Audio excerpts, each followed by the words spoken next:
Imagina só a cena. Você abre um presente no Natal esperando algo especial do seu marido e é um pedido de divórcio. Não para por aí. A família inteira começa a aplaudir e brindar pela sua saída. Parece roteiro de filme, né? Mas essa história aconteceu de verdade. E o que essa mulher fez depois? Cara, foi épico. Bora mergulhar nessa história de traição, vingança e justiça que vai te deixar de queixo caído. O envelope estava ali, todo dourado, brilhante, parecendo algo chique mesmo.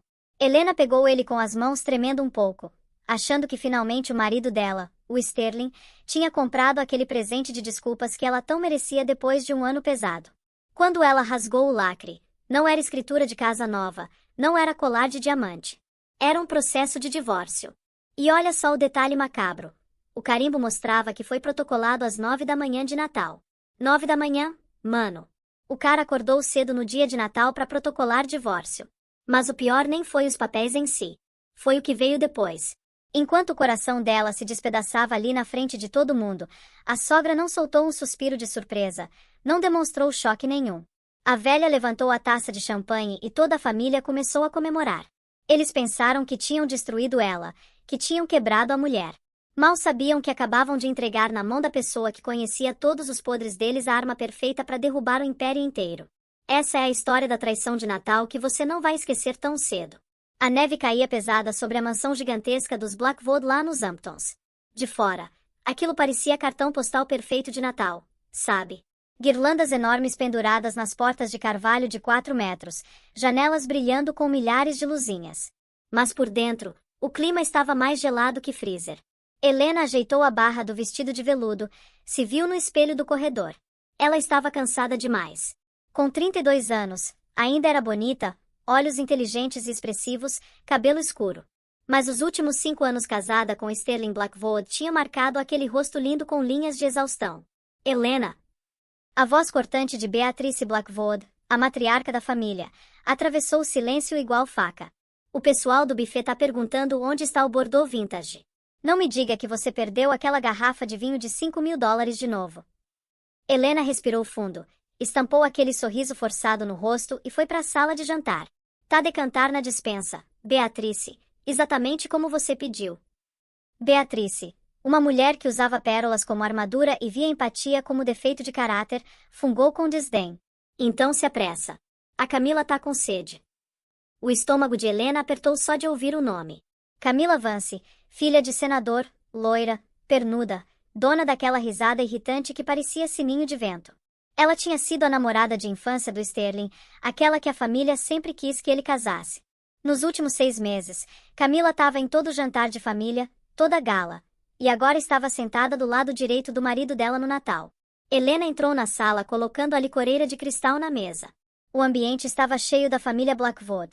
Preston, o irmão arrogante do Sterling, Charlotte, a irmã venenosa, e o pai, Arthur, ocupado demais checando ações no celular para reconhecer alguém. E tinha o Sterling, o marido dela. Bonito, com aquele maxilar de modelo de relógio de luxo, mas os olhos eram de covarde. Ele não olhava para Helena. Estava ocupado demais servindo vinho para Camila, a mão dele demorando um segundo a mais no ombro dela.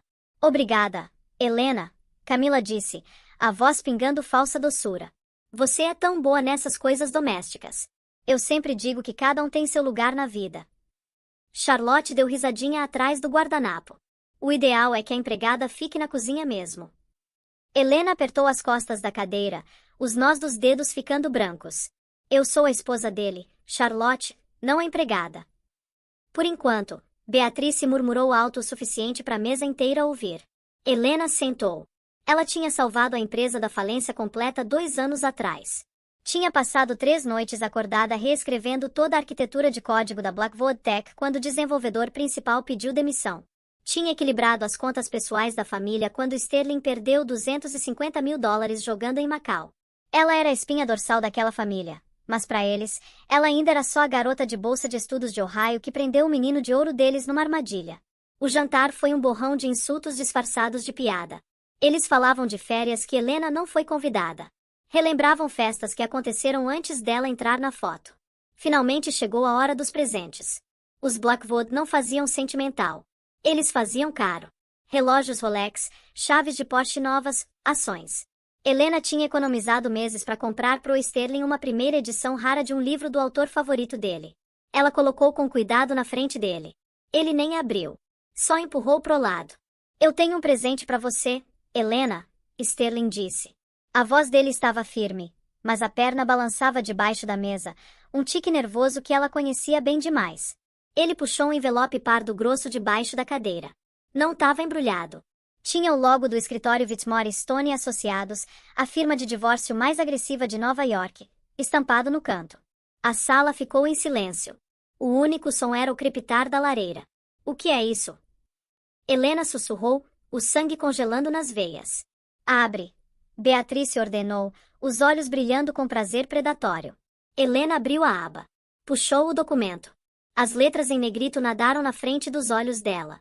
Petição para dissolução de matrimônio. Feliz Natal, Sterling disse, finalmente olhando para ela. Os olhos dele não tinham amor nenhum. Eram frios, duros, pedra bruta. Eu quero você fora da casa hoje à noite. O acordo pré-nupcial é blindado. Você fica com o carro, suas roupas e o que tiver na sua conta pessoal. Helena sentiu como se tivesse levado um soco na garganta. Sterling, a gente tá tentando ter um bebê. A gente acabou de falar sobre marcar a clínica de fertilidade semana passada. Eu tava mentindo, Sterling disse sem expressão. Ele esticou a mão e pegou a mão da Camila, entrelaçando os dedos em cima da toalha branca de mesa. Eu e a Camila, a gente percebeu que perdeu tempo demais. Ela tá grávida, Helena. Ela tá carregando o herdeiro que essa família realmente quer. O choque foi tão físico que Helena quase caiu da cadeira. Ela olhou para Camila, que estava com um sorrisinho no canto da boca, a mão repousando de forma protetora sobre a barriga lisa. É menino, Camila sussurrou. Helena olhou ao redor da mesa implorando para alguém mostrar um pingo de decência. Arthur, Preston, até o pessoal do serviço. Mas aí aconteceu.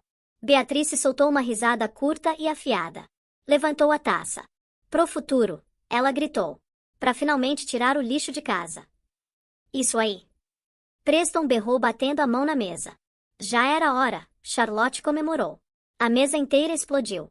Estavam batendo palma. Estavam brindando. Estavam comemorando a destruição da vida dela. Sterling estava sorrindo, um sorriso fraco de alívio, tipo criança que finalmente agradou a mamãe. Helena levantou. As pernas pareciam gelatina, mas ela forçou elas a segurarem o peso. Ela olhou para o homem que ela tinha dedicado 5 anos, o homem que ela tinha salvado. Vocês estão comemorando, Helena disse, a voz tremendo mas ganhando volume. Vocês estão comemorando porque acham que eu não sou nada.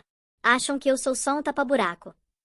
Você foi um erro, querida, Beatrice disse tomando um gole de vinho. Um erro administrativo que finalmente corrigimos.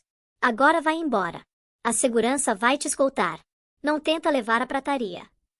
Helena olhou para os papéis de divórcio na mão. Olhou para a data, 25 de dezembro. Eles tinham planejado isso para maximizar a crueldade. Queriam ela quebrada. Queriam que ela saísse chorando, fazendo cena, provando que ela era o lixo que eles acreditavam que ela fosse. Alguma coisa dentro de Helena quebrou. Mas não foi uma quebra. Foi uma fusão nuclear. A tristeza evaporou, substituída por uma raiva fria e calculista. Ela não chorou. Não gritou. Dobrou os papéis com calma e colocou de volta no envelope. Olhou para Arthur Blackwood, o pai silencioso. Arthur, você checou os relatórios de lucros e perdas da divisão de logística hoje de manhã. Arthur franziu a testa, confuso com a mudança de assunto. O quê? Não, é Natal. Você deveria, Helena disse enigmaticamente. Ela virou pro Sterling. E você?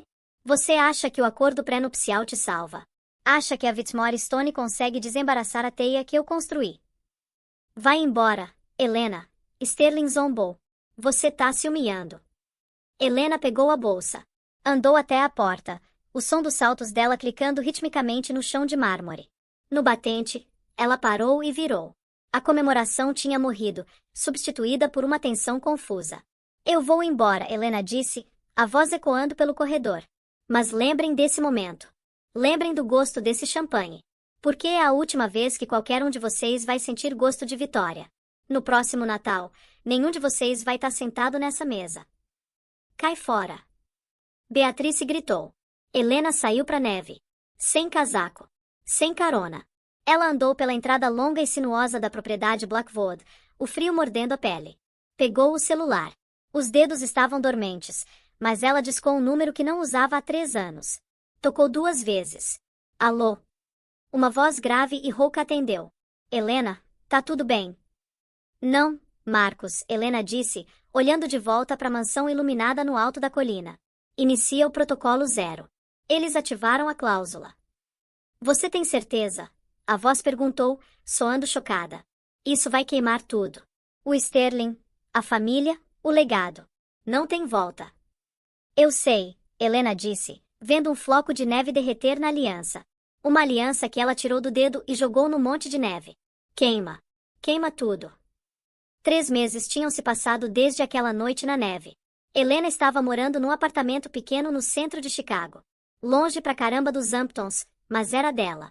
Cheirava café velho e livros antigos, mas para Helena, cheirava liberdade e guerra.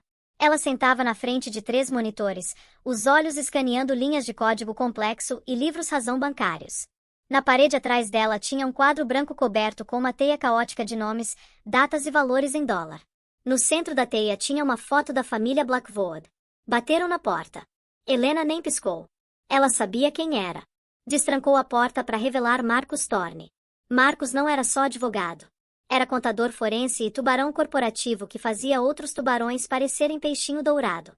Era também o único amigo que Helena tinha da vida antes do Sterling. Café. Helena perguntou, virando para os monitores. Whisky. Marcos respondeu, passando por cima de uma pilha de arquivos legais. Ele olhou para o quadro branco. Você tem trabalhado sem parar. Parece que não dorme há uma semana.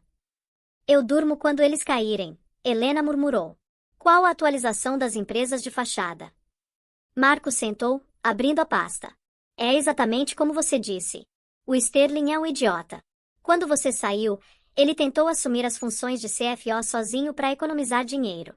Ele não percebeu que as contas offshore segurando os ativos líquidos da família não eram realmente propriedade da Blackwood Holdings. Helena permitiu-se um pequeno sorriso sombrio. Elas pertenciam à Aurora Consulting. Exatamente, Marcos sorriu. E adivinha quem é a única proprietária da Aurora Consulting? Eu, Helena disse. Esse era o segredo que os Blackwood eram arrogantes demais para perceber. 5 anos atrás, quando a empresa estava falindo, Helena tinha usado o dinheiro da própria herança da falecida avó dela, uma quantia humilde que ela investiu brilhantemente em cripto no começo, para tirar eles do buraco. Mas ela não deu o dinheiro direto. Sabia que Beatrice nunca ia aceitar caridade dela. Então Helena montou uma firma de consultoria, a Aurora, e emprestou o capital para os Blackwood com taxa de juros variável, garantindo o empréstimo contra os ativos pessoais deles, a propriedade nos Hamptons, o jatinho particular e a patente da principal tecnologia deles. Como Helena gerenciava os livros contábeis, ela sempre tinha dispensado os pagamentos de juros. Manteve a dívida dormente. Mas no dia de Natal, quando Sterling demitiu ela, ele efetivamente demitiu a única pessoa mantendo a cobrança de dívida sob controle. Enviei a carta de cobrança hoje de manhã, Marcos disse, deslizando um documento pela mesa. Estamos cobrando o empréstimo. Pagamento integral de 45 milhões em 30 dias. Eles não têm isso, Helena disse, digitando rapidamente. O Sterling gastou os lucros do último trimestre naquele iate para Camila. Eu vi a transação. Então eles entram em default. Marcos deu de ombros. E você executa a hipoteca? Ainda não. Helena parou de digitar. Girou a cadeira. Se eu executar agora, eles bancam as vítimas. Vão para a imprensa. Vão dizer que a ex-esposa vingativa tá roubando a casa deles. Eu preciso que eles se destruam primeiro. Preciso desmantelar a reputação deles. Como? Camila, Helena disse. Ela é o elo fraco. Helena abriu uma foto no monitor central. Era uma imagem da Camila Vance numa gala de caridade em Paris, datada de 2 anos atrás. Ela estava de braço dado com um homem que definitivamente não era o Sterling. Camila Vance não é só filha de senador, Helena explicou. Ela é uma fraude. Eu investiguei. Aquela gravidez, tem uma amiga na clínica que ela diz que frequenta. Não tem nenhum registro, Marcos. Nenhum ultrassom, nenhuma consulta. Marcos levantou a sobrancelha. Ela tá fingindo para prender ele. Para prender a fortuna da família, Helena corrigiu. Os Vance estão quebrados. O pai dela tá sob investigação por uso de informações privilegiadas, notícia que ainda não estourou. Camila precisa do nome Blackwood para proteger os ativos da família antes dos federais congelarem tudo. Caraca! Marcos sussurrou. E os Blackwood caíram direitinho. Eles comemoraram por isso, Helena lembrou friamente. Comemoraram pela própria executora porque ela era loira e tinha o sobrenome certo.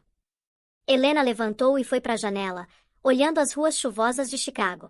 Passo 1. Os negócios. O Sterling vai apresentar o relatório de lucros do primeiro trimestre pro conselho semana que vem. Ele acha que vai anunciar crescimento recorde por causa de um novo contrato governamental. Deixa eu adivinhar, Marcos disse. Não existe contrato. Ah, existia, Helena disse. Eu negociei, mas o contrato tinha uma cláusula de pessoa-chave. Estipulava que eu tinha que ser a gerente principal do projeto. Se eu fosse demitida, o contrato seria anulado imediatamente. O Sterling sabe disso. Sterling nunca lê as letras miúdas, Helena disse. Ele vai entrar naquela sala do conselho, se gabar do dinheiro que não tem, e quando o representante do governo levantar para corrigir ele, vai ser um massacre. Marcos riu, um som seco e impressionado. Você é aterrorizante, sabia? Aprendi com os melhores, Helena disse, pensando no sorriso cruel da Beatrice. Prepara o jatinho, Marcos. Vamos para Nova York. Quero estar no prédio quando o preço das ações despencar. A sala do conselho da Blackwood Holdings ficava no 50º andar, envolta em vidro do chão ao teto oferecendo vista panorâmica de Manhattan. Era uma vista feita para intimidar. Hoje, porém, a atmosfera lá dentro estava densa de suor nervoso, a maior parte dele vindo do Sterling Blackwood. Helena assistia aos procedimentos por transmissão ao vivo no tablet, sentada num SUV escuro estacionado 3 quarteirões dali. Marcos sentava ao lado dela, monitorando os tickers de ações em tempo real. Ele tá suando pela camisa, Marcos notou secamente. Os acionistas conseguem sentir o cheiro do medo. Nunca deixa eles te verem sangrar, Sterling. Na tela, Sterling estava na cabeceira da mesa massiva de mogno. Ele tinha a aparência de CEO, terno italiano sob medida, cabelo perfeitamente penteado, mas os olhos dele estavam dando voltas na sala. Sentados ao redor da mesa estavam os tubarões, o conselho de diretores, investidores importantes e, crucialmente, Sr. Henderson, o representante do Departamento de Defesa. Como vocês podem ver, Sterling disse, a voz rachando levemente antes dele suavizar. O primeiro trimestre foi um período de transição, mas a volatilidade é temporária. Estamos projetando aumento de receita de 200% até o terceiro trimestre, impulsionado inteiramente pelo lançamento do protocolo Atlas. O protocolo Atlas, esse era o bebê da Helena. Era uma grade de cibersegurança que ela tinha projetado especificamente para contratos governamentais. Sterling, uma das conselheiras, uma mulher de cabelos grisalhos chamada Sra. Galloway, interrompeu. A gente já ouviu as projeções. A gente quer ver o contrato. As ações caíram 12% desde Natal. Foi dito que o contrato de defesa estava assinado e garantido. Onde está a contraassinatura? Sterling sorriu aquele sorriso charmoso e vazio que funcionava com todo mundo menos com Helena. O contrato é uma formalidade, Sra. Galloway. Temos um acordo verbal. Na verdade, o Sr. Henderson está aqui para confirmar nossa parceria. Sterling gesticulou grandiosamente para o Sr. Henderson. O oficial do governo não sorriu. Levantou-se devagar, ajeitando a gravata. Olhou para o Sterling, depois para o conselho. Receio que houve um mal-entendido, Henderson disse. A voz dele era grave e ecoou na sala silenciosa. O sorriso do Sterling vacilou. Como assim? O Departamento de Defesa estava interessado no protocolo Atlas, Henderson continuou, abrindo uma pasta na frente dele. Especificamente, estávamos interessados na arquitetura construída pela diretora de tecnologia de vocês, Helena Blackwood.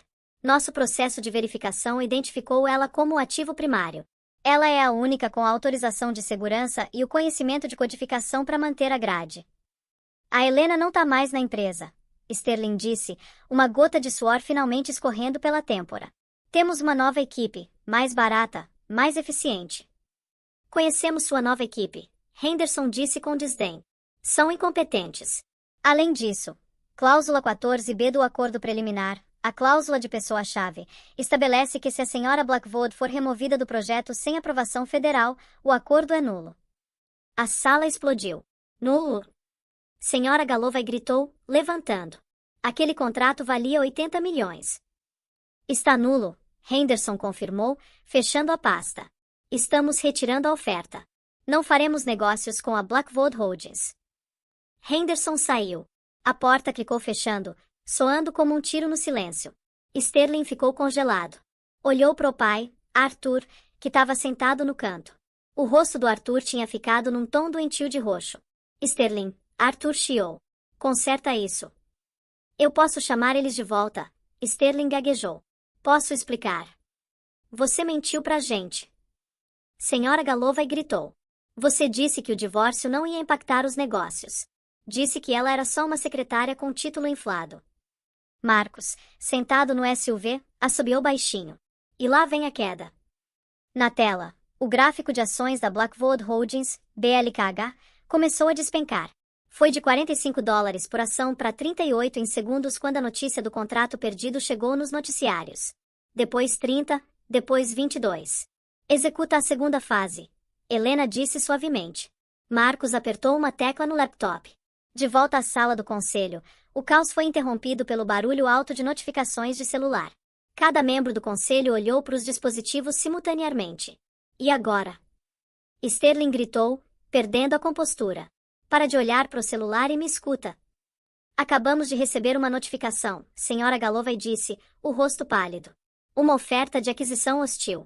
Uma firma externa acabou de comprar 15% das ações em circulação nos últimos 10 minutos no preço caído. Quem? Sterling exigiu. Quem tá nos chutando enquanto estamos caídos? Sra. Galloway olhou para a tela. Uma firma chamada Aurora Consulting. Sterling congelou. Ele conhecia esse nome. Essa era a firma que a ex-mulher tinha usado para gerenciar as dívidas privadas da família. Mas ele era estúpido demais para conectar os pontos. Achava que a Aurora era só uma empresa de fachada da família. Não percebia que Helena era a única signatária. Isso é um desastre, Arthur Blackwood gemeu, apertando o peito. As chamadas de margem, Sterling. Se as ações caírem abaixo de 15, o banco cobra os empréstimos da propriedade. Não vai cair abaixo de 15, Sterling insistiu, a voz estridente. A gente ainda tem a divisão de logística. Ainda temos a fusão Vance. O dinheiro da família da Camila vai injetar liquidez. Helena, assistindo no carro, sentiu uma pontada fria de satisfação. Ele tá dobrando a aposta na Camila. Não tem escolha, Marcos disse. Ela é o único salva-vidas dele. Se ele admitir que ela é fraude, admite que destruiu o casamento e a empresa por nada. Então vamos afundar o bote, Helena disse. Me leva pro Plaza. Acho que a Camila tá dando um chá de bebê beneficente hoje. Helena checou o reflexo no retrovisor. Não estava usando os ternos cinza sem graça que costumava usar para agradar a Beatrice. Estava usando um vestido de grife vermelho sangue, salto fino afiado e brincos de diamante que tinha comprado com os lucros de apostar contra a empresa do ex-marido. Pronta para arruinar uma festa. Marcos perguntou, ligando o motor. Não vou só arruinar, Helena disse. Vou expor a mentira que começou essa guerra toda. O salão de festas no Plaza Hotel estava pingando flores azuis pastel. Era o evento social da temporada. O chá de bebê do Blackwood. Mesmo com o divórcio não finalizado e o casamento com a Camila não tendo acontecido, Beatrice tinha insistido nessa festa. Era uma jogada de relações públicas para distrair do preço despencante das ações da empresa. Olha, a festa gritava. A gente ainda é rico. A gente ainda é feliz. A dinastia continua. Camila Vance sentava num trono de veludo no centro da sala. Estava usando um vestido greco fluido feito para acentuar uma barriguinha de grávida que parecia surpreendentemente proeminente para 3 meses. Ela estava radiante, rindo, aceitando presentes da elite de Nova York, chocalhos de prata, cobertores de cachemira, cheques para fundos fiduciários. Beatrice ficava ao lado dela, parecendo triunfante. O neto, ela disse para a esposa de um magnata bancário. Finalmente, um verdadeiro herdeiro, não tipo aquele desperdício estéril que o Sterling estava antes. Sterling também estava lá, bebendo pesado no canto. Parecia acabado. A reunião do conselho tinha sido 3 dias atrás e as ações ainda sangravam. Ele precisava que essa ilusão se mantivesse. De repente, as portas duplas no fundo do salão se abriram. O falatório não parou imediatamente, mas uma onda de silêncio rolou pela sala de trás para frente conforme as pessoas viravam para ver quem tinha chegado. Helena estava na entrada. Parecia radiante, perigosa e totalmente fora de lugar. O vestido vermelho era um corte violento de cor no mar de azuis pastel. Helena, Charlotte, a irmã do Sterling, deixou a taça de champanhe cair. Ela estilhaçou, silenciando completamente a sala. Helena caminhou para frente. A multidão se abriu para ela tipo mar vermelho. Ela andou com a confiança de uma mulher que era dona do prédio. Foi direto pro palanque onde Camila sentava. Você não é bem-vinda aqui, Beatriz sibilou, ficando na frente da Camila tipo cachorro de guarda. Segurança, tira essa mulher daqui. Eu fui convidada, Helena disse calmamente, puxando um convite da bolsa. Pela administração do hotel. Parece que vocês não pagaram a conta do local ainda, Beatriz. Minha firma, Aurora, detém a garantia sobre esse espaço de eventos. Tecnicamente, vocês estão festejando na minha sala de estar. A boca da Beatriz se abriu e fechou tipo peixe. Helena passou por ela e olhou para Camila. O sorriso da Camila estava estampado, mas os olhos dela estavam apavorados. Ela se mexeu no assento, colocando uma mão sobre o estômago. Olá, Camila, Helena disse. Você tá radiante. Me deixa em paz, Camila guinchava. Você tá estressando o bebê. O bebê. Helena repetiu. Virou para a multidão. É incrível, não é? O milagre da vida, especialmente considerando a impossibilidade médica disso. Do que você tá falando? Sterling exigiu, avançando, o rosto vermelho de álcool e raiva. Cai fora, Helena. Você tá com ciúme porque não conseguiu me dar um filho. É isso que ela te disse. Helena perguntou. Sinalizou o profundo da sala. Marcos entrou. Não estava sozinho. Andando ao lado dele tinha um homem alto e nervoso de jaleco branco. Camila ofegou. Tentou levantar, mas o vestido prendeu na cadeira. Não, ela sussurrou. Esse, Helena anunciou para a sala, é o Dr. Aris. Ele é o médico particular da família Vance. Tem tratado a Camila por anos. Não posso discutir confidencialidade médica, o doutor gaguejou, olhando pro Marcos que segurava um arquivo legal grosso. Você pode quando tem uma intimação envolvida sobre fraude financeira, Marcos disse alto o suficiente para os fotógrafos de imprensa no canto ouvirem. Fraude. Beatriz berrou. Como ousa? Conta para eles, doutor, Helena disse. Ou a gente divulga os registros dos pagamentos que a Camila fez para você falsificar o ultrassom. A sala ficou em silêncio mortal. Senhorita Vance, o doutor olhou para os próprios sapatos. A senhorita Vance fez um procedimento 3 anos atrás. Uma histerectomia devido a complicações de uma questão anterior. O ar foi sugado da sala. Histerectomia. Sterling sussurrou. Olhou para Camila. Mas você tá grávida. Eu vi a barriga. Helena se aproximou da Camila. Levanta, Camila. Não. Camila chorou, lágrimas escorrendo pelo rosto. Não encosta em mim. Levanta. A voz da Helena estralou tipo chicote. Camila levantou, tremendo. Helena esticou a mão. Camila tentou bater na mão dela, mas foi devagar demais. Helena agarrou o tecido do vestido na área do estômago e puxou. Não era carne. Era uma resistência distinta tipo espuma, uma barriga falsa, uma prótese de alta qualidade usada por atrizes. É falso, Helena disse, olhando Sterling direto nos olhos. Não tem bebê nenhum. Nunca teve. Ela te enganou, Sterling. Enganou todos vocês. Sterling encarou a espuma embaixo da seda. O rosto dele desmoronou. A realidade da situação dele caiu em cima dele. Tinha demitido o gênio por trás da empresa, divorciado da esposa leal e alienado os investidores tudo por um pedaço de espuma e uma mentira. Por quê? Sterling arfou, olhando para Camila. Porque a gente precisava do dinheiro. Camila gritou, a fachada quebrando em soluços feios e desesperados. O papai vai pra prisão. A gente não tem nada. Você era pra nos salvar. Eu também não tenho nada, Sterling gritou de volta. Gastei as últimas reservas nessa aliança, nessa festa. Ah, fica melhor, Helena interrompeu, curtindo o show. A Camila não mentiu só sobre o bebê. Ela estava desviando o dinheiro do planejamento do casamento que o Sterling deu para ela direto pro fundo de defesa offshore do pai. 2 milhões, Sterling. Roubado bem debaixo do seu nariz enquanto você estava ocupado me zoando. A multidão começou a sussurrar. Celulares estavam fora. Isso estava viralizando em tempo real. Beatriz parecia que estava tendo um derrame. Virou para Camila, agarrando ela pelos ombros. Sua bruxa. Você mentiu para um Blackwood. Você também tá quebrada. Camila cuspiu de volta, empurrando Beatriz. Todo mundo sabe. A Helena é dona de vocês. Beatriz cambaleou para trás, caindo pesado nos degraus do palanque. As pérolas dela se espalharam pelo chão. Helena ficou no centro do caos. Os Blackwood estavam gritando com os Vance. Os convidados estavam fugindo. Os fotógrafos disparavam flashes. Helena foi até o Sterling. Ele estava sentado nos degraus, a cabeça nas mãos. Você queria emoção, Sterling, ela sussurrou. Você queria aventura. Conseguiu. Helena, ele olhou para cima, lágrimas nos olhos. Helena, por favor. Eu não sabia. Desculpa. A gente pode consertar isso? Vou demitir ela. Vou processar ela. Só volta. A empresa precisa de você. Eu preciso de você.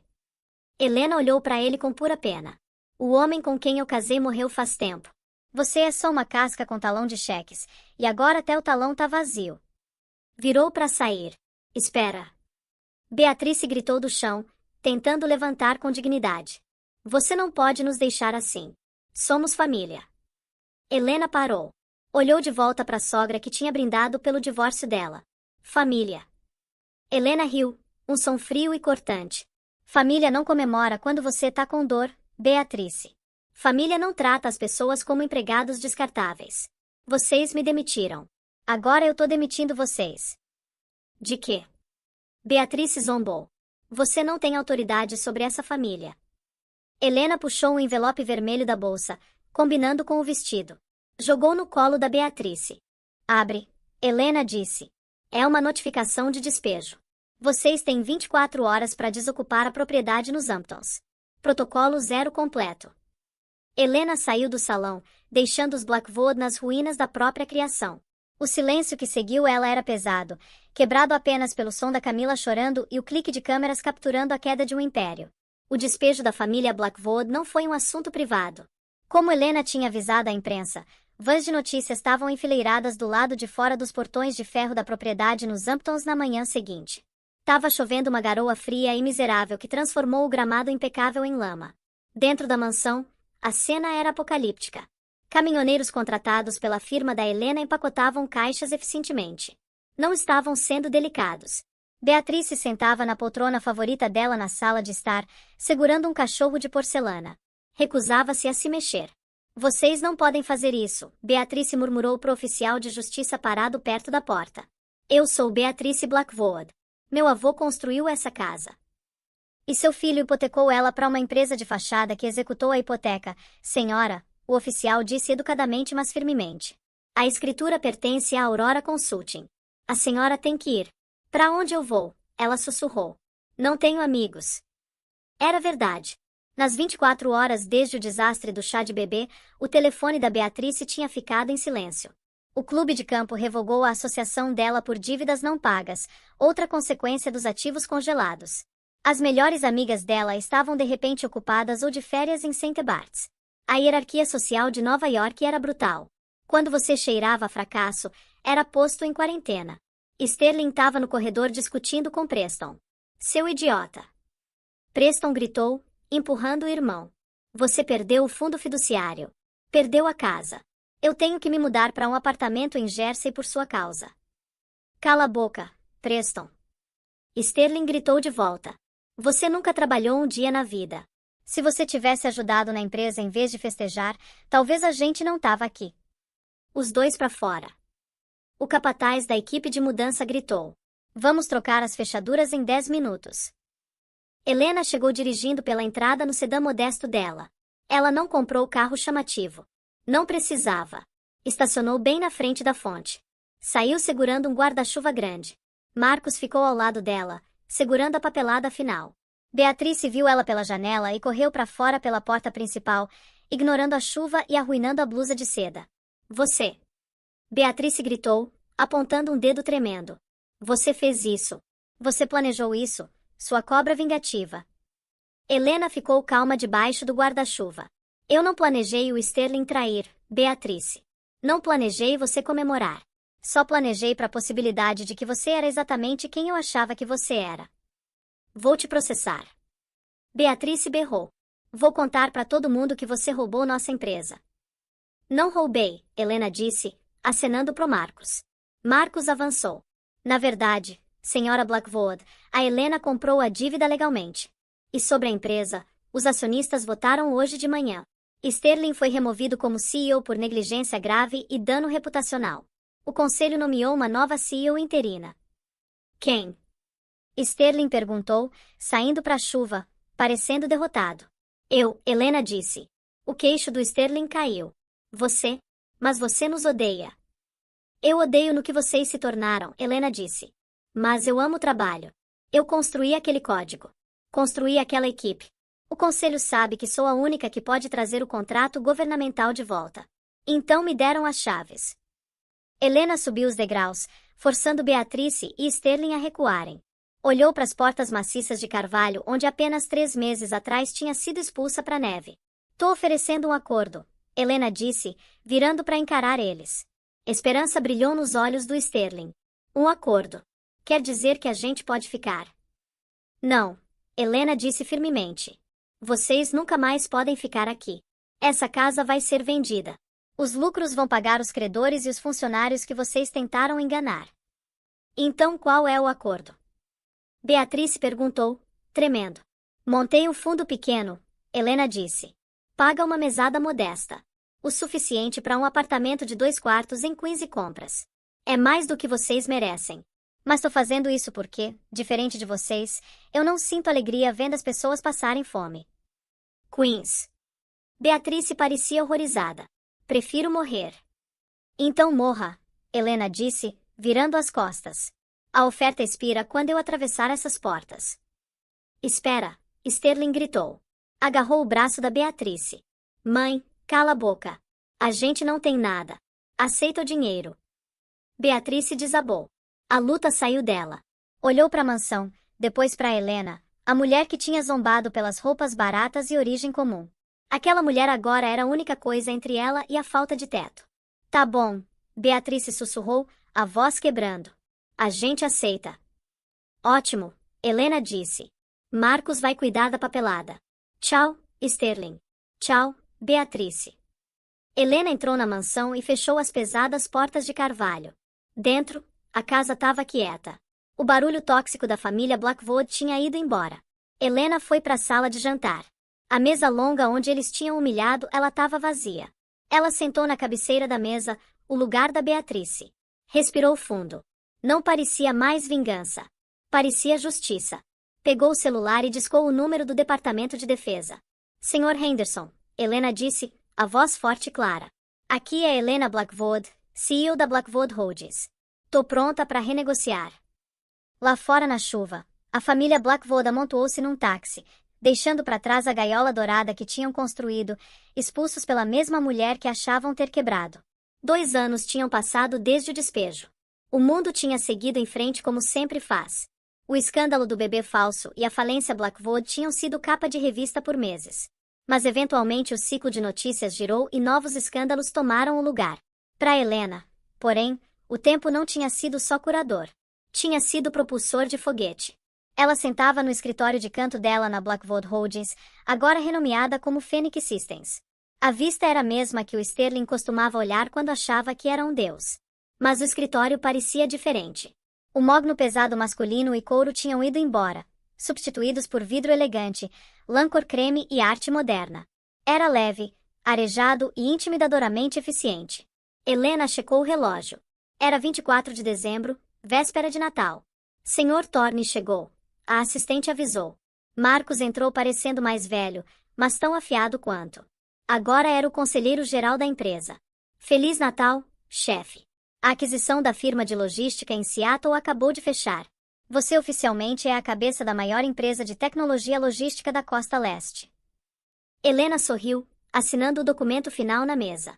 Ótimo. Manda o pessoal para casa mais cedo, Marcos. Cheques de bônus foram distribuídos. Todo mundo ganhou 15%. Marcos acenou. Eles te amam, Helena. Sabe, a rotatividade está no nível mais baixo de todos os tempos. Parece que tratar pessoas com respeito é um bom modelo de negócios. Quem diria? Quem diria? Helena disse secamente. Levantou e foi para a janela. Neve caía em Nova York. Parecia lindo dali de cima, mas ela sabia que lá embaixo na rua estava frio e lamacento. Você soube deles? Helena perguntou baixinho. Não precisava especificar quem. Marcos suspirou.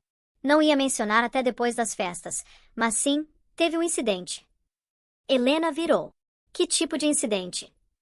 Sterling foi preso ontem à noite, Marcos disse. Embriaguez e conduta inadequada. Tentou invadir a festa de Natal da família Vance no Ritz. Tava gritando pela Camila. Helena sentiu uma mistura de pena e nojo. Camila Vance tá na Europa, não tá? Se escondendo em Mônaco, procurando a próxima vítima. Marcos confirmou. Mas o Sterling não consegue deixar pra lá. Tá obcecado. Acha que se conseguir falar com ela, pode consertar. Vive no mundo de fantasia. E a Beatrice? Helena perguntou. Tá no apartamento em Queens, Marcos disse. Nosso contato diz que ela passa a maior parte dos dias escrevendo cartas pras velhas amigas da sociedade que nunca respondem. Tá isolada. Os vizinhos odeiam ela porque reclama do cheiro de comida no corredor. Helena olhou de volta pra Neve. Paga a fiança dele, Marcos. Marcos franziu a testa. Helena, não. Ele não merece. Eu sei, Helena disse. Mas é Natal e eu quero ver ele só uma vez. Preciso saber que o fantasma tá realmente morto. 2 horas depois, um sedã preto parou no meio-fio de uma delegacia suja em Lower Manhattan. Helena saiu envolta num casaco branco de cachemira que custava mais que o carro usado do Sterling costumava custar. Sterling Blackwood saiu pelas portas da delegacia. Parecia a ruína de um homem. O cabelo estava ralo e desgrenhado.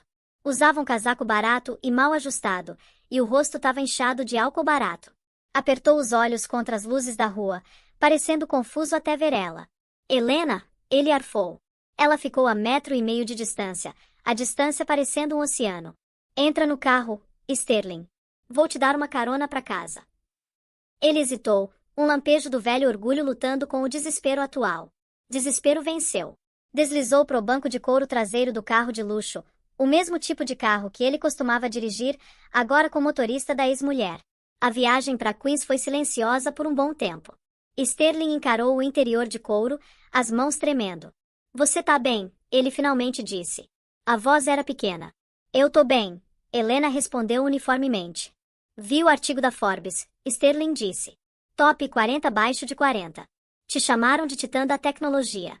Não mencionaram eu. Por que mencionariam? Helena perguntou. Você não faz parte da empresa há 2 anos. Eu construí aquela empresa. Sterling estralou, um lampejo repentino de raiva. Meu avô construiu. Seu avô construiu uma loja de ferragens, Helena corrigiu. Seu pai transformou numa firma de logística. Eu transformei num gigante da tecnologia. Você só assinou os cheques e bebeu o vinho. Sterling afundou contra a porta. Não é justo. Ela me arruinou, Helena. A Camila. Ela levou tudo. Você deixou, Helena disse. Você segurou a porta aberta para ela enquanto ela te roubava. Achei que ela me amava, Sterling sussurrou. Achei que eu tava dando upgrade. Foi o que a mãe disse. Disse que você era resistente, mas a Camila era espetacular. E agora eu reponho prateleiras numa farmácia. Sterling riu amargamente. Sterling Blackwood repondo fraldas e aspirina. As pessoas me reconhecem às vezes. Tiram fotos. Colocam na internet. O carro parou num complexo de apartamentos sombrio em Queens. Tava garoando agora. O prédio tinha tinta descascando e grades nas janelas do primeiro andar. Chegamos, Helena disse. Sterling não se mexeu. Olhou para ela, os olhos molhados. Helena, tem alguma chance? Qualquer chance. Eu mudei. Aprendi a lição. Sinto sua falta. Não do dinheiro. Sinto falta de você. Sinto falta de como você organizava meu dia. Sinto falta de como eu me sentia seguro com você. Helena olhou para ele, procurando qualquer faísca de afeto no próprio coração. Não encontrou nada. Só uma indiferença cinza e opaca. Você não sente minha falta, Sterling. Ela disse suavemente. Você sente falta de ter uma mãe. Sente falta de ter uma gerente. Você quer alguém para consertar sua vida de novo, mas eu não sou mecânica mais. Eu posso mudar, ele implorou, estendendo a mão para ela. Ela puxou de volta bruscamente. Não, você não pode. Porque você ainda culpa a Camila. Ainda culpa o mundo. Você não assumiu responsabilidade pelo fato de que você me entregou aqueles papéis de divórcio na manhã de Natal. Você quebrou o lacre, Sterling. Você deixou os demônios saírem. Ela sinalizou pro motorista destrancar as portas. Tchau, Sterling, ela disse. Ele saiu devagar, o vento frio batendo nele. Ficou na calçada, parecendo pequeno e patético contra o pano de fundo da cidade imponente. Conforme o carro se afastava, Helena não olhou para trás. Pegou o telefone. Marcos, tô aqui. Cancela a mesada, Helena disse. Houve uma pausa na linha. Não, Helena disse. Continua pagando o aluguel e as contas. Não quero ele sem teto, mas corta o auxílio em dinheiro. Se ele tá repondo prateleiras, pode comprar a própria bebida. Acabei de financiar a autopiedade dele. Entendido, Marcos disse. Ah, e Helena, tem mais uma coisa. Um visitante te esperando no escritório. Alguém que diz que te conhece. Quem? Gabriel Vance. O sangue da Helena gelou. Gabriel Vance, irmão mais velho da Camila, o único membro da família Vance que tinha ficado fora dos tabloides. Era conhecido como a ovelha branca da família, um banqueiro de investimento sério baseado em Londres que tinha deserdado publicamente o pai e a irmã anos atrás. O que ele quer? Helena perguntou. Ele diz que tem algo que pertence a você. Helena entrou no escritório, o coração batendo um pouco mais rápido que o normal. Sentado no sofá branco tinha um homem que parecia notavelmente com a Camila. O mesmo cabelo loiro, o mesmo maxilar afiado, mas os olhos dele eram diferentes. Eram gentis, cansados e sérios. Gabriel Vance levantou quando ela entrou. Estava segurando uma pequena caixa de veludo. Senhora Blackwood, ele disse. A voz dele era profunda, sem a afetação estridente que a irmã tinha. Ou é senhorita Rose agora? Helena tá bom, ela disse, mantendo distância. Presumo que você tá aqui para me processar, ou talvez para implorar por dinheiro tipo o resto da sua família. Gabriel se contorceu. Mereço isso, mas não, tô aqui para pedir desculpas. Desculpas. Helena cruzou os braços. Meu pai e irmã são tipo um câncer, Gabriel disse, parecendo com dor. Cortei relações com eles 10 anos atrás, mas recentemente descobri que antes do incidente do chá de bebê, minha irmã roubou algo da sua casa. Ela pegou durante um jantar semanas antes do divórcio. Gabriel estendeu a caixa de veludo. Helena avançou e abriu. Dentro tinha um broche. Não era diamante ou rubi. Era um círculo de prata simples com uma pérola no centro. Tinha pertencido à avó da Helena. Era o único item que ela não conseguiu encontrar quando empacotou as caixas. Presumiu que foi perdido no caos. Ela penhorou. Gabriel disse. Tenho um alerta permanente para joias de família aparecendo em casas de penhores. Reconheci a descrição do boletim de ocorrência que você registrou anos atrás. Comprei de volta. Helena pegou o broche, o polegar traçando a prata. Lágrimas, quentes e inesperadas, picaram os olhos. Essa joia significava mais para ela que toda a propriedade Blackwood. Por quê? Helena perguntou, olhando para ele. Por que trazer de volta? Porque minha família tirou demais de você, Gabriel disse. Queria dar algo de volta. E queria conhecer a mulher que finalmente venceu eles. Você é uma lenda em Londres, Helena. A mulher que foi mais esperta que os tubarões. Helena olhou pro Gabriel. Pela primeira vez em anos, sentiu uma faísca de interesse que não tinha nada a ver com negócios. Obrigada, ela disse suavemente. Você, gostaria de tomar um drink. É véspera de Natal afinal. Gabriel sorriu, e isso transformou o rosto dele.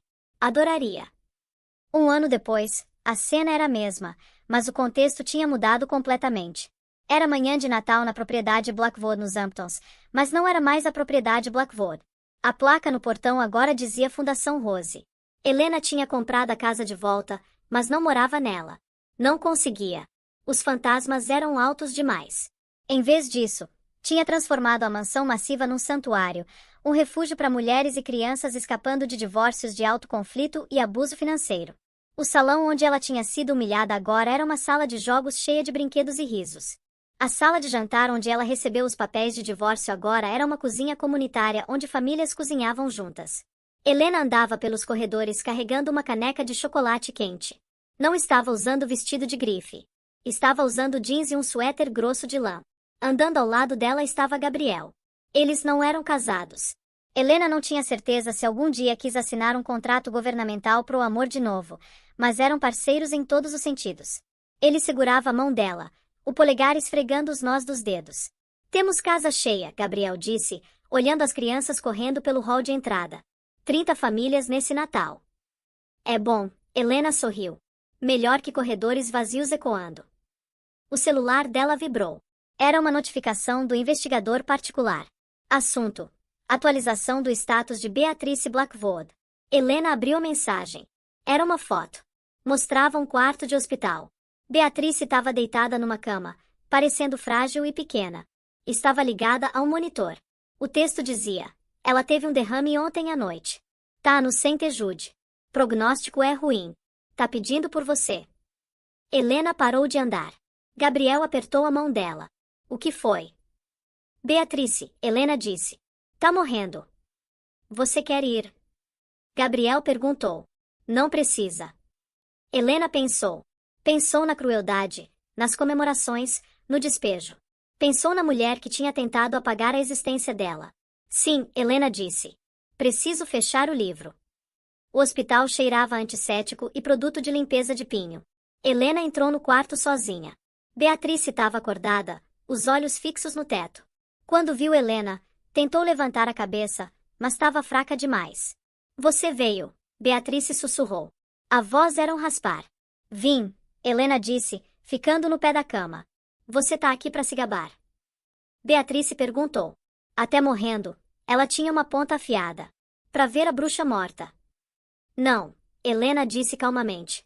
Tô aqui para te dizer que você não ganhou. Mas eu também não ganhei, Beatrice, porque não tinha jogo nenhum. Esse foi seu erro. Você achou que a vida era uma competição por status. Achou que as pessoas eram peças num tabuleiro.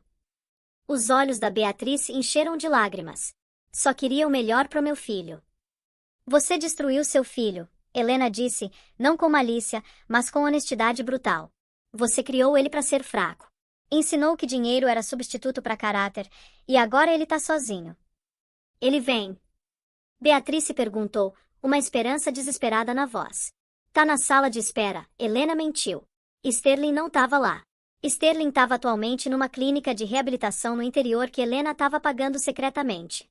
Não podia receber visitas ainda. Mas Helena decidiu dar para a velha uma última misericórdia. Ele te ama, Helena mentiu de novo. Só não pode estar aqui agora. Beatrice fechou os olhos, uma lágrima traçando pelas rugas no rosto. Tô com medo, Helena.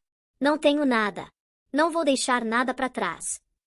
Helena olhou ao redor do quarto estéril. Enfiou a mão na bolsa e puxou uma foto. Era uma imagem da mansão, agora cheia de crianças, luzes em cada janela, uma árvore de Natal de verdade no hall. Ela colocou a foto na mão da Beatrice. Você deixou isso? Helena disse. A casa que você amou. Tá cheia de vida de novo. Tá segura. Transformei em algo bom. Seu legado não é o ódio que você espalhou, Beatrice. É o bem que eu consegui fazer porque você me forçou a encontrar minha força. Beatrice olhou para a foto. O dedo tremendo dela traçou o telhado da antiga casa. Olhou para Helena com uma expressão que podia ter sido gratidão ou talvez só alívio.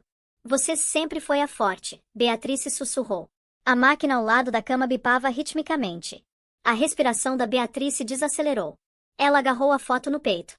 Feliz Natal, Beatrice, Helena disse suavemente. Virou e saiu. Não ficou pro fim. Não precisava. Do lado de fora do hospital, neve caía de novo. Era aquele tipo de neve grossa e fofinha que faz o mundo parecer limpo e novo. Gabriel estava esperando perto do carro. Viu o rosto dela e soube que tinha acabado. Abriu a porta para ela, mas ela pausou. Olhou pro céu. 3 anos atrás, ela tinha ficado na neve, quebrada, humilhada, sem nada além de um telefone e um desejo de vingança. Ela tinha querido queimar o mundo. E ela queimou.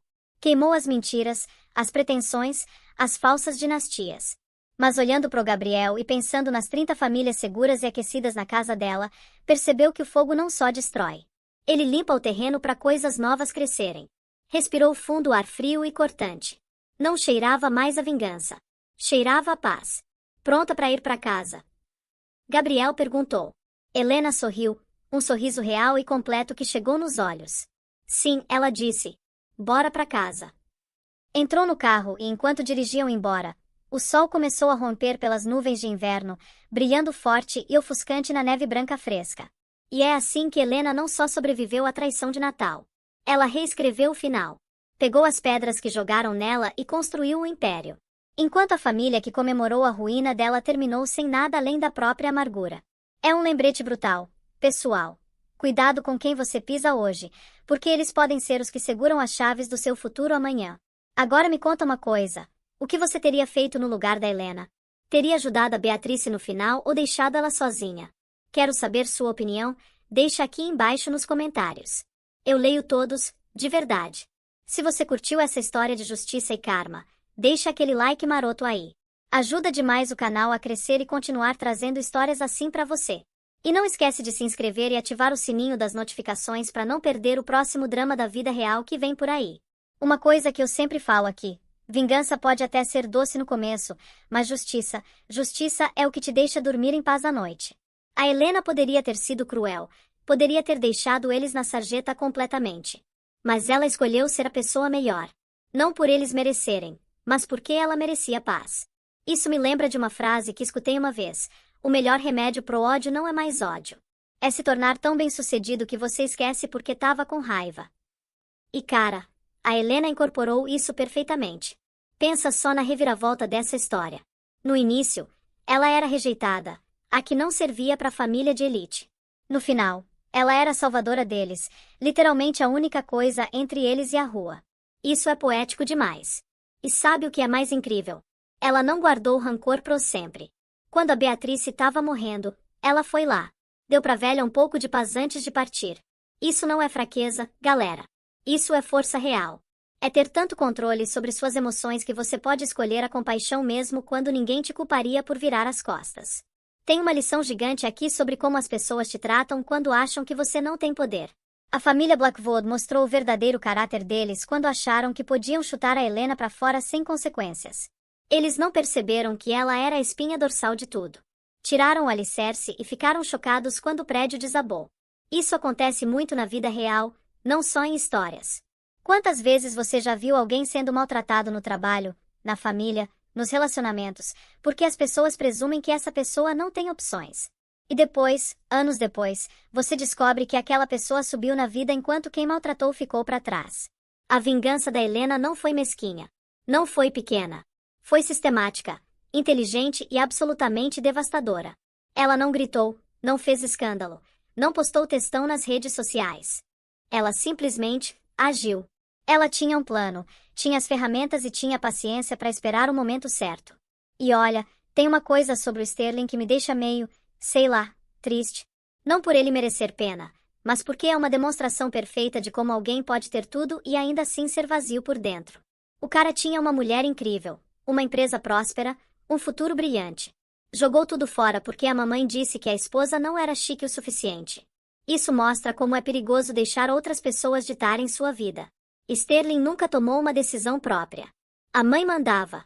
Ele obedecia. E olha onde ele terminou.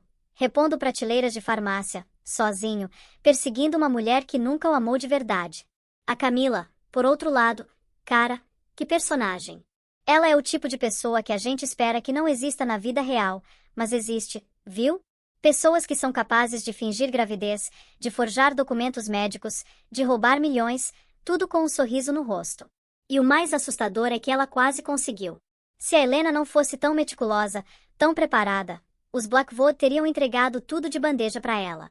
Tem uma moral aí sobre fazer a lição de casa, sobre realmente conhecer as pessoas antes de confiar nelas. Os Blackwood estavam tão desesperados para se livrar da Helena e abraçar a Camila que nem investigaram nada. Aceitaram tudo no valor de Face porque ela tinha o sobrenome certo e a aparência certa. E não posso deixar de mencionar o Marcos. Ele é o verdadeiro MVP da história, o melhor amigo que todo mundo deveria ter. Quando a Helena ligou no meio da noite na neve pedindo para ativar o protocolo 0, ele não perguntou se ela tinha certeza 2 ou 3 vezes.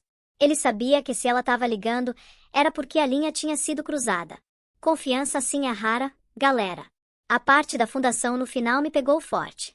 Porque mostra que a Helena não ficou amarga. Ela poderia ter ficado, tinha todo o direito.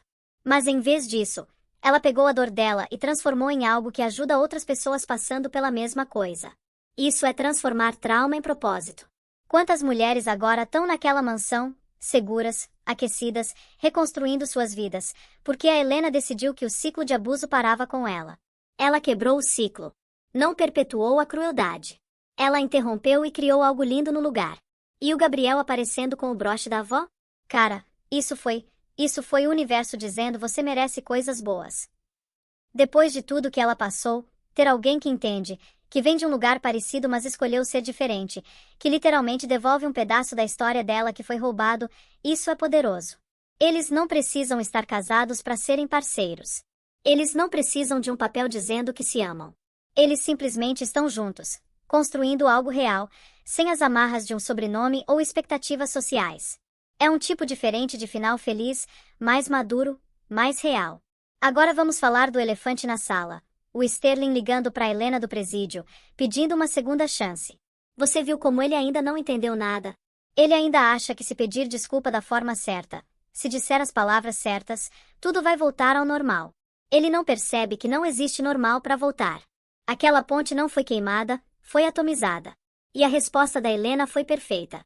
Ela não foi cruel, mas foi honesta. O homem com quem eu casei morreu faz tempo. Isso deve ter doído mais que qualquer insulto poderia. Porque é a verdade. O Sterling que ela amou, se é que algum dia existiu, já era. Sobrou só a casca. Uma coisa que me impressiona é como Helena manteve a frieza durante todo o processo.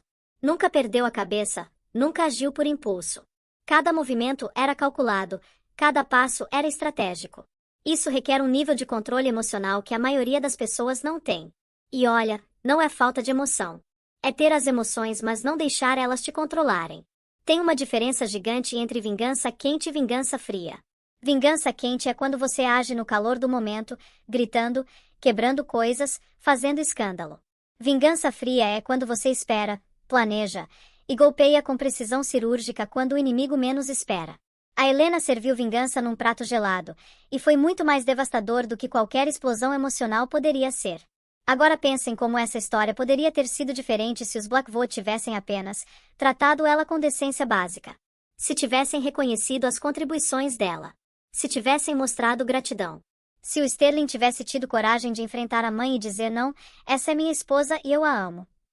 Nada disso teria acontecido. A empresa estaria próspera. A família estaria unida. Eles ainda teriam a mansão, o dinheiro, a reputação. Mas a arrogância deles não permitiu. Eles acharam que eram intocáveis. Acharam que sempre haveria um fundo no poço, sempre haveria alguém para salvá-los. Essa é a armadilha de privilégio, galera. Quando você nunca enfrentou consequências reais, você começa a acreditar que é imune a elas. Os Blackwood viviam numa bolha onde dinheiro resolvia tudo, onde nome era tudo. Até não ser mais. E a ironia suprema, a mulher que eles desprezavam por vir de Ohio, por não ter o pedigree certo, por ser comum, ela era a única excepcional entre todos eles. Ela tinha o cérebro, a ética de trabalho, a visão estratégica. Enquanto isso, a família de elite era composta de pessoas medíocres que nunca trabalharam de verdade na vida. Isso me lembra que diploma de faculdade cara e sobrenome importante não significam nada se você não tem caráter. A Helena tinha ambos. Ela era brilhante e decente. Os Blackwood tinham dinheiro mas eram moralmente falidos. E no final, sabemos quem realmente tinha valor. Tem uma cena que eu não consigo tirar da cabeça.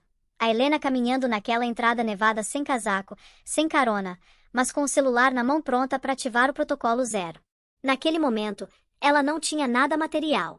Mas tinha algo muito mais poderoso: informação, conexões e um plano. Isso vale mais que qualquer mansão. E quando ela jogou a aliança na neve? Aquele gesto foi tão simbólico. Não foi só jogar fora um anel. Foi jogar fora toda a identidade que ela tinha construído como Senhora Blackwood. Foi se libertar de uma prisão dourada. Foi renascer. 3 meses em Chicago, morando num apartamento pequeno, cercada de monitores e arquivos. Isso é dedicação. Isso é foco. Enquanto os Blackwood estavam provavelmente ainda festejando o livramento, a Helena estava construindo a queda deles tijolo por tijolo. E a genialidade do plano dela. Ela não atacou de frente. Ela criou uma empresa de fachada anos antes, sabendo que um dia poderia precisar. Ela estruturou os empréstimos de forma que pudesse cobrá-los quando quisesse. Ela inseriu cláusulas em contratos que só ela conhecia. Foi como plantar bombas relógio e esperar o momento certo para detonar todas de uma vez. A reunião do conselho foi magistral. O Sterling, todo confiante, achando que ia anunciar crescimento recorde, e bam, o representante do governo desmantelando tudo na frente dos investidores. As ações despencando em tempo real. A tomada hostil acontecendo enquanto ele ainda estava processando o desastre.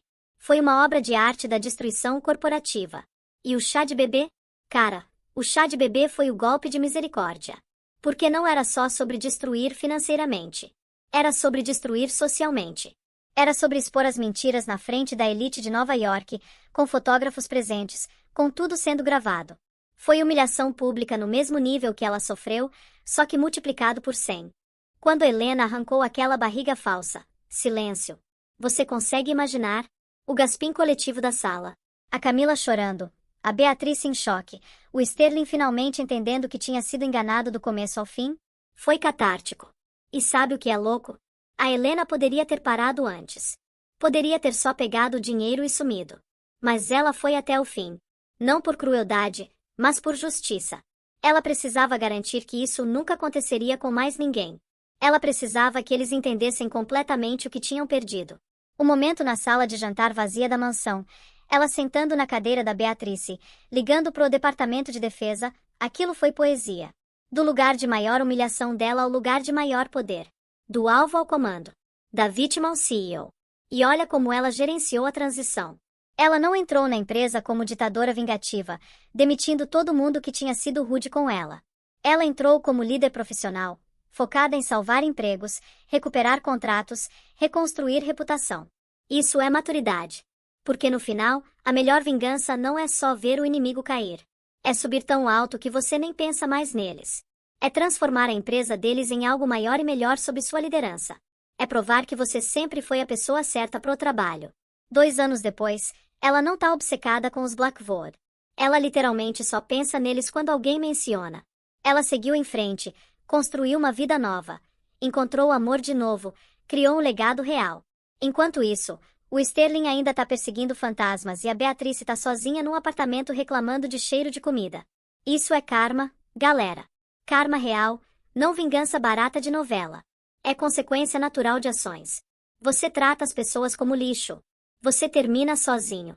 Você mente e manipula. Você perde credibilidade. Você se recusa a trabalhar duro.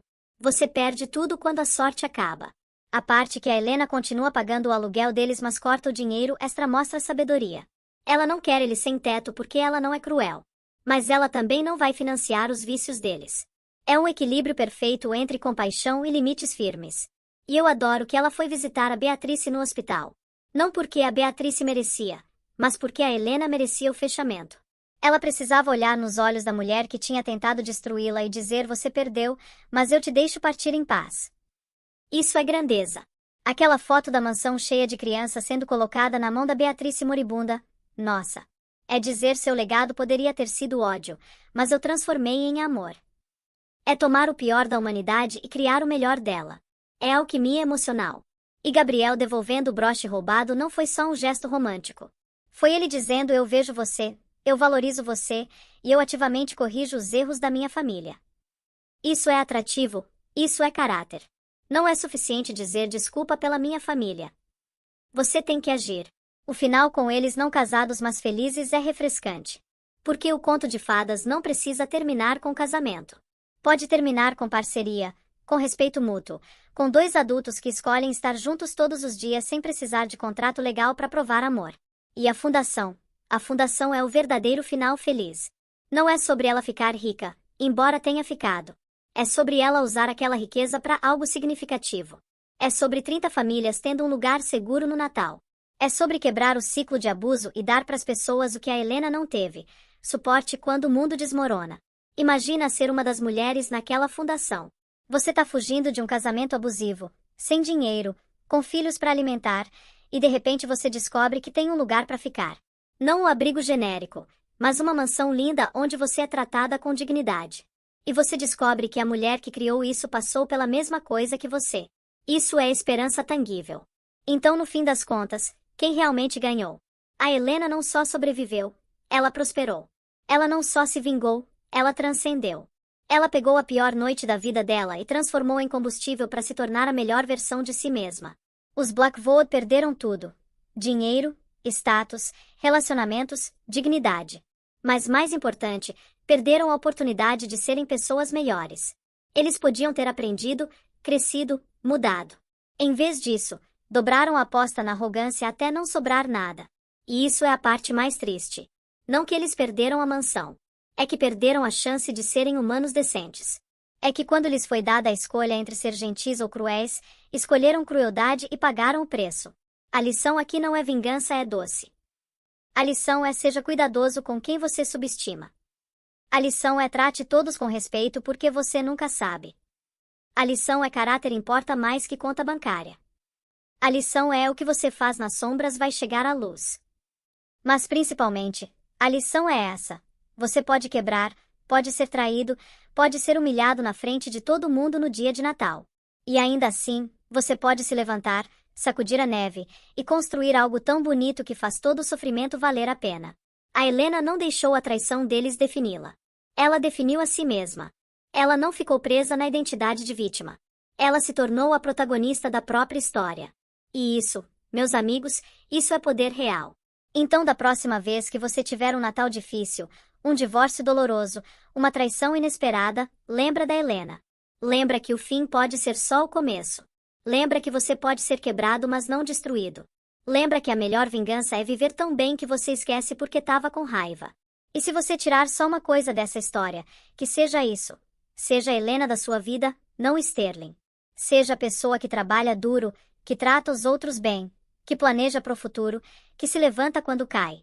Não seja a pessoa que espera privilégio carregar você, que trata outros como descartáveis, que culpa todo mundo menos a si mesmo. Porque no final, todo mundo vai para o mesmo lugar. A diferença é o que você deixa para trás. Os Blackwood deixaram vergonha e arrependimento. A Helena deixou uma fundação, uma empresa próspera, e 30 famílias com um futuro melhor. Qual legado você quer deixar? Bom, pessoal, essa foi a história. Espero que tenham curtido tanto quanto eu curti recontando. Foi uma jornada, não foi? Do fundo do poço até o topo do mundo.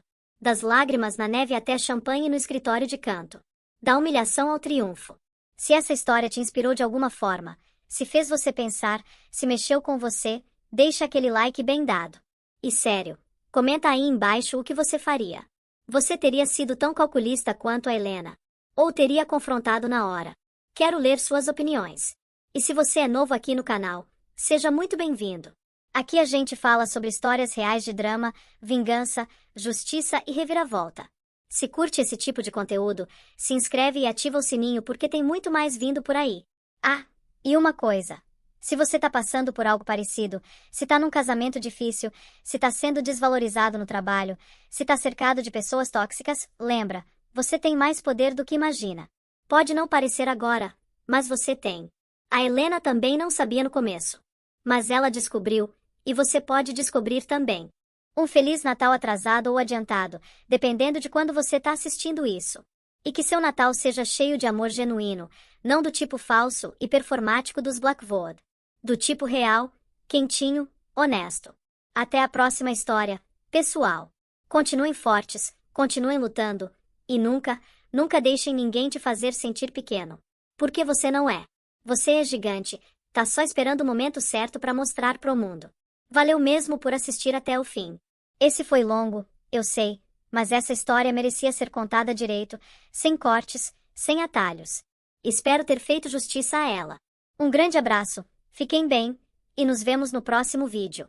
Tchau, tchau.